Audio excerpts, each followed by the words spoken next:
Hello friends, जय भीम, जय भारत, जय संविधान। भारत और भारत के पार्लियामेंट राजधानी पार्लियामेंट से परम पूजनीय विश्व के दूसरे सम्यक संबुद्ध बाबा साहेब डॉक्टर B.R. अम्बेडकर जी की प्रतिमा को चोर उचक्कों वाले प्रोसीजर पर मनुवादी वर्ण व्यवस्था, मोदी व्यवस्था, मनु व्यवस्था के अंतर्गत बड़ी ही होशियारी से चुनावी दंगल के दौरान हटा दिया गया। कल जंतर मंतर पर बड़ा ही इस मामले में बहुजनों का आक्रोश रहा। सभी बहुजन संगठन के अधिकतम लोग यहां पहुंचे, जिसमें से समता सैनिक दल की भूमिका प्रमुख रही। माननीय उम्मेद सिंह गौतम सहित मंच विलय किया कांग्रेस नेता उदित राज जी ने।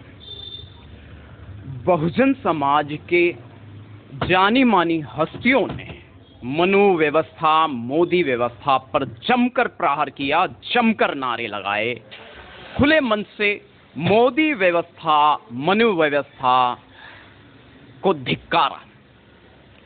तो ये जो आर्यंस हैं कुछ हजार साल पहले भारत में आ गए थे और अब ये सत्ता में भी आ गए हैं।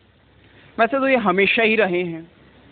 बाबा साहेब ने वोटिंग का अधिकार दिलाया था, जिसपे ईवीएम ने डाका डाला हुआ है। न सिर्फ ईवीएम ने, बल्कि पूरा का पूरा प्रोसीजर जो है मनुवादी वर्ण व्यवस्था को इम्प्लीमेंट किए हुए हैं, जिसके खिलाफ बहुजनों की आवाज समय समय पर नीलांबर, नीली क्रांति, जय भीम क्रांति के नाम पर उठती रहती है। जंतर मंतर एक ऐसा क्षेत्र है भारत की राजधानी दिल्ली में जहां पुरजोर मनुवादियों के खिलाफ आवाज उठती है, आंदोलन होता है। दुनिया भर से, देश भर से सभी लोग यहां इकट्ठा होते हैं। इसी प्रकार का नजारा कल जंतर मंतर 26 जून 2024 को लगभग 1 बजे तक ये देखने को मिला। और उसके बाद समता सैनिक दल के क्रांतिकारियों ने, जाबाजों ने, वीरों ने, वीरांगनाओं ने, मां भंते पूर्णिमा ने भी अपनी गिरफ्तारी दी। मनुवादी वर्ण व्यवस्था के खिलाफ पुरजोर इसी प्रकार से संघर्ष ही नहीं रहेगा, बल्कि अब ये बदलाव आने वाला है। तरीके बदल जाएंगे, वर्ण व्यवस्था को ध्वस्त करके ही दम लेंगे। मनु व्यवस्था और मोदी व्यवस्था, गोदी मीडिया और मोदी मीडिया, ये वर्ण व्यवस्था की पहचान को इंगित करता है। SC ST तो 5वें यानी 4 वर्ण हैं हिंदू धर्म में। हिंदू धर्म के भ्रम में 4 वर्ण उत्पन्न किए गए विदेशी काले आर्यंस, जो कुछ हजार साल पहले भारत में आकर यहां काबिज हो गए, भिखारी बन के आए थे और आज सत्ता में काबिज हो गए। इन महामूर्खों ने, इन महाधूर्तों ने पूरे देश को, भारत सोने की चिड़िया कहलाता था सम्राट अशोक के समय में, लेकिन पूरे देश को बर्बाद कर दिया है। ये चोर उचक्का गुंडा प्रवृत्ति के लोग आज भी पूरे भारत को ध्वस्त कर रहे हैं, बौद्धिक संस्कारों को नष्ट कर रहे हैं। बौद्धिक शिलालेख मिटाए गए। तक्षशिला यूनिवर्सिटी, नालंदा यूनिवर्सिटी सदियों पूर्व 200-400 साल की बात नहीं कर रहा, बल्कि शायद 2500 साल पहले और 1100 साल पहले, और बौद्धिक शिलालेख भी मिटाए गए। इन यूनिवर्सिटीज़ को जला दिया गया। ये बौद्धिक यूनिवर्सिटीज़ थी, यानी जैसे भारत में आज राजधानी में दिल्ली यूनिवर्सिटी है, उसी प्रकार से ये बौद्धिक यूनिवर्सिटीज़ थी सदियों पहले। किसने मिटाया इन्हें? मनुवादियों ने। क्यों मिटाया इन्होंने? इन्होंने हमारा इतिहास धूमिल कर कर भारतीय मूल निवासियों को बेकार कर दिया। इनके मौलिक अधिकारों पर इनका डाका हमेशा रहता है। कहीं भी हो, आकाश में, जल में, थल में, कहीं भी हो, हमेशा इनका एक ही काम है, मूल परंपरा के भारतीय मूल निवासियों के मौलिक अधिकारों का हनन करना। लेकिन भारतीय संविधान मौलिक अधिकारों के हनन के खिलाफ ही तैयार किया गया है। विश्व के दूसरे सम्यक संबुद्ध बाबा साहेब डॉक्टर भीमराव अंबेडकर जी ने अपना पूरा जीवन झोंक दिया मूल निवासियों के हक के लिए। SC ST वर्ण व्यवस्था में नहीं आते, वर्ण व्यवस्था से बाहर के हैं। चौथे वर्ण में तो OBC आता है, जिसे शूद्र कहा गया है। लेकिन जो शूद्र है वो भी वंचित है। 4 वर्ण है ना, ब्राह्मण, क्षत्रिय, वैश्य और सबसे निचला वर्ण आता है शूद्र वर्ण, जिसमें OBC यानी अदर बैकवर्ड कास्ट। अब रही बात SC ST की, जिसे दलित कहा गया है, दलित समुदाय कहा गया है। तो यदि अब हम SC ST OBC यानी पूरे भारतीय मूल निवासियों को मिला लें, जिसमें कन्वर्टेड सिख, ईसाई, मुस्लिम, बौद्ध, जैन सभी आ जाते हैं, तो ये अल्पसंख्यक जो हैं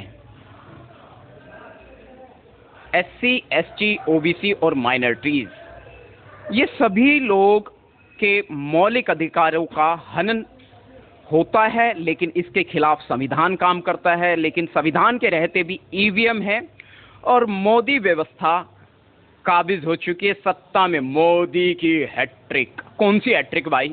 क्या कर लिया, क्या कर दिया? दलितों को और दलित बना दिया। दलित मतलब दला हुआ, जिसका दम निकला हुआ, जिसे बेकार किया गया है। तो ये है मनुस्मृति। अब मनुस्मृति का मॉडर्न जो रूप है वो इलेक्ट्रॉनिक वोटिंग मशीन यानी EVM है। अब EVM के अलावा भी बहुत सारे एजेंडे इन लोगों के हैं। फिलहाल लोकसभा स्पीकर पर थोड़ी सी उम्मीद डटी हुई थी, लेकिन वो भी खत्म। तो कहते हैं कि बुद्धिजीवियों ने कहा कि ये सरकार बैसाखी पर आ गई है, जल्दी ही गिरेगी, लेकिन ऐसा दिखाई नहीं दे रहा, क्योंकि छल बल और षड्यंत्र जालसाजी आदि में अत्यंत निपुण है। और 1 जुलाई से ये कानून भी बदल रहे हैं। इंडियन पैनल कोड को बदलकर BNS यानी भारतीय न्याय संहिता में लागू करने वाले लोग हैं, जिसके खिलाफ धरना, प्रदर्शन और आवाज लगातार जारी है। तो मूर्ख लोगों की जो वर्ण व्यवस्था है, इनकी प्रवृत्ति ही छल बल की रही है सदियों से, और ये भारत में मूल निवासियों के ऊपर काबिज हो गए हैं। सत्ता में ये काबिज हो चुके हैं बहुत बुरी तरीके से, और इन्हें उखाड़ के फेंकना होगा। ये भारत से जातिवादी व्यवस्था तभी खत्म होगी, अन्यथा आपके और आपके मौलिक अधिकारों का हनन निरंतर जारी रहेगा। इस कड़ी में इतना ही। मेरा इशारा सिर्फ और सिर्फ जातिवाद की तरफ है। बाबा साहिब ने भी एक बार अपने बाल्यकाल में ये जवाब दिया था कि सिर्फ जातिवाद खत्म कर दो, भारत की हर दुख, परेशानी, दरिद्रता का अंत हो जाएगा। चिराग पासवान जी ने पार्लियामेंट में कहा तो चुनावों से कुछ पहले कि सरकारी स्कूलों का हाल क्या है, प्राइवेट स्कूलों में क्या है। फीस को लेकर उन्होंने प्राइवेट स्कूलों को टारगेट किया, और सरकारी स्कूलों का तो बहुत बुरा हाल है।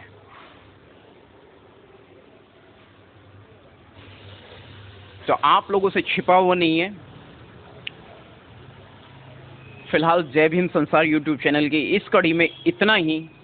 मुद्दे तो बहुत सारे हैं, फिर दोबारा मुलाकात होगी जय भीम संसार यूट्यूब चैनल पर। फ्रीलांस मीडिया एग्जीक्यूटिव नंदकिशोर बौद्ध, जय भीम संसार and anti crime news channel YouTube पर दोनों चैनल मौजूद हैं। इनके स्पेलिंग्स के साथ में इनको यूट्यूब सर्च बार पे डालेंगे तो चैनल सामने आ जाएंगे।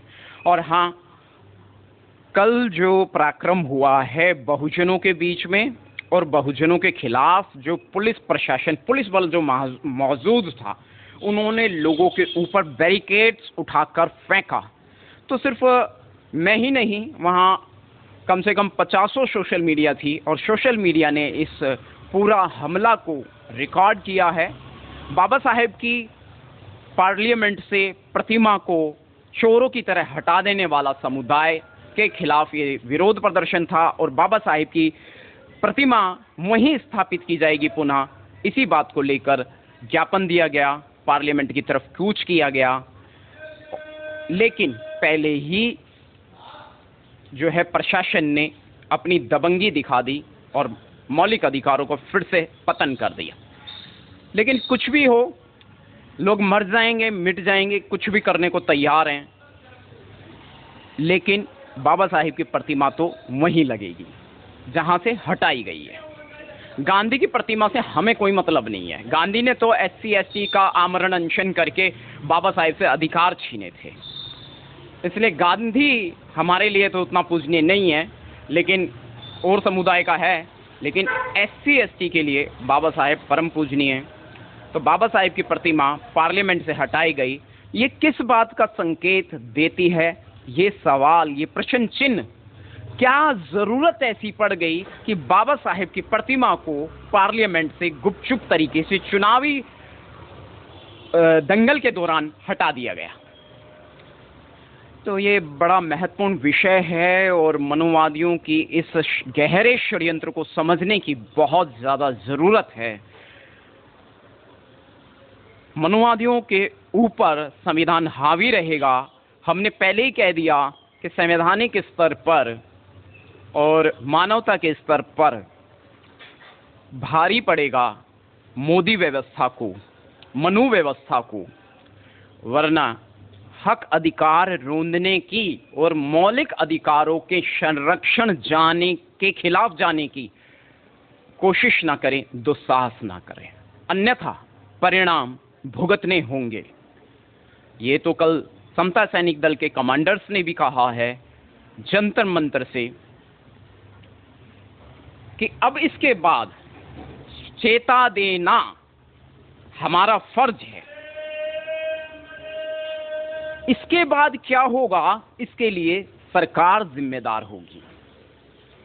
तो समता सैनिक दल, जिसका महत्व RSS से भी ज्यादा है, RSS तो एक आतंकवादी संगठन है, गैर कानूनी संगठन है, मनुवादियों का संगठन है, SC ST के खिलाफ ही काम करता। OBC भी बसता नहीं, लेकिन OBC अभी गुलामी में तल्लीन है। कुछ मुट्ठी भर लोग जो है इसको समझ पाए हैं, लेकिन SC ST एक्टिव है मनुवादी वर्ण व्यवस्था के खिलाफ।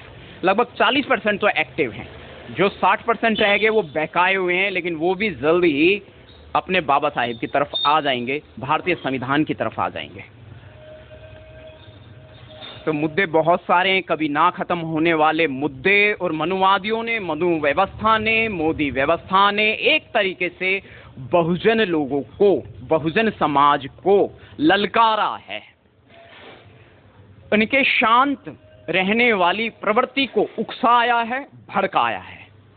इसी के चलते ये विरोध प्रदर्शन कल जंतर मंतर पर रहा, जिसके बदले में पुलिस बल ने बैरिकेड उठाकर फेंका। वीडियो कवरेज में साफ देखा जा सकता है। तो सोशल मीडिया तमाम तरीके से, तमाम एंगल से उनको शूट कर रही थी और वो लाइव फुटेज आपको देखने को मिलेगी।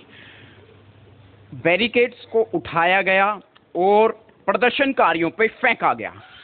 8-10 प्रदर्शनकारी इसके नीचे दब गए। कितनी चोटें किसको आई, कौन जिम्मेदार हुआ, क्या ये कानून था कि ये कानूनी प्रावधान था, क्या कानून के अंतर्गत ऐसा करने का अधिकार था, ये प्रश्न चिन्ह है। सोचना पड़ेगा, जवाब ढूंढना पड़ेगा अपनों में से ही, अपनों से, और मनुवादी व्यवस्था को भारत से धूमिल करना होगा। भारत में रहना है तो भारतीय संविधान को मानना होगा, न कि आडंबर को। फिलहाल इतना ही इस कड़ी में। फ्रीलांस मीडिया एग्जीक्यूटिव नंदकिशोर बौद्ध, जय भीम संसार YouTube channel and anti crime news channel. लगभग 15 मिनट की वीडियो हो गई है। मैं विराम लेना चाहता था, लेकिन मुद्दे इतने सारे हैं कि कभी खत्म ना होने वाले मुद्दे मनुवादियों ने सदियों से छेड़ रखे हैं। भारत की आज़ादी का 77वां साल चल रहा है, लेकिन जातिवाद आज भी कायम है। मैं भारत की राजधानी दिल्ली से, जब दिल्ली में यह हाल है, जंतर मंतर पर यह हाल है, पुलिस थानों में यह हाल है, अदालतों में यह हाल है, तो इसके बाहर क्या होता होगा ये अंदाज़ा लगाना कोई बड़ी बात नहीं है। न सिर्फ अंदाजे, होने वाले घटनाक्रम मुझे अपने व्हाट्सएप को ऑफ करना पड़ता है, यानी इतनी सारी क्राइम की उस पर रिपोर्ट आती है जो सोशल मीडिया भी नहीं दिखाता या दिखाने का प्रावधान भी नहीं है। डायरेक्ट मर्डर, किलिंग, ऐसी बहुत सारी खबरें व्हाट्सएप पर आती है, व्हाट्सएप मीडिया पर आती है कि मुझे तो उसका ऑटोमेटिक जो डाउनलोड सिस्टम है उसको ऑफ ही करना पड़ता है, क्योंकि उसके बाद दिमाग सहन करना बंद कर देता है और मन करता है उस जगह पहुंच जाऊं और उन लोगों के साथ वही किया जाए जो उन्होंने उन लोगों के साथ किया है जाति की वजह से। तो पुलिस प्रशासन की संरक्षण की जिम्मेदारी है, ना कि क्राइम को इम्प्लीमेंट करने की, यानी क्राइम करने की जिम्मेदारी बिल्कुल भी नहीं है।